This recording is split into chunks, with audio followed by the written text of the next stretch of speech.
Bienvenue Matumo, une trahison du combat citoyen. De la prison de Makala au salon du FCC, le parcours de Bienvenue Matumo, figure de proue du mouvement citoyen Lucha, interroge. Hier pourfendeur acharné contre le système Kabila, le voici aujourd'hui assis à la même table que ses anciens bourreaux au sein de la plateforme Sauvons la RDC. En République démocratique du Congo, la politique a parfois l'odeur du soufre et le goût de l'incohérence.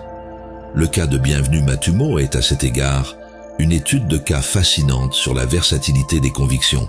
Souvenons-nous de 2015 à 2016, Bienvenue Matumo incarnait cette génération Lucha, prête à tout pour dire non au glissement électoral de Joseph Kabila. Enlevé, jeté dans les geôles de Makala, il était le symbole d'une résistance pure, celle qui ne transige pas avec les principes démocratiques. Pour lui, le régime Kabila représentait la dictature, la corruption et le déni de liberté. Nous nous mobilisons pour que si jamais on nous sépare avec Chadari, nous allons le mettre dans la rue pour finir par les manifestations et chasser Kabila. Mais le temps passe et les alliances se nouent dans l'ombre.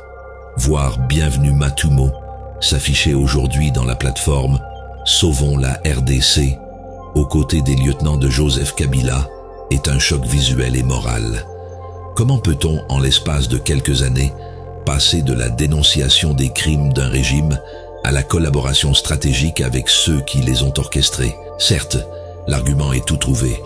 Sous prétexte de s'opposer au pouvoir de Félix Tshisekedi, les ennemis d'hier se découvrent une fraternité de circonstances, celle de sauver leur poche.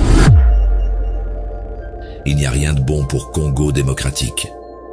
Bref, c'est le drame de la politique congolaise, une scène de théâtre où les acteurs changent de costume, mais où la pièce reste la même. En prétendant sauver la RDC avec ceux qui l'ont hier mise à genoux, Bienvenue Matumo prend le risque de se noyer dans les eaux troubles de l'opportunisme et de la survie politique.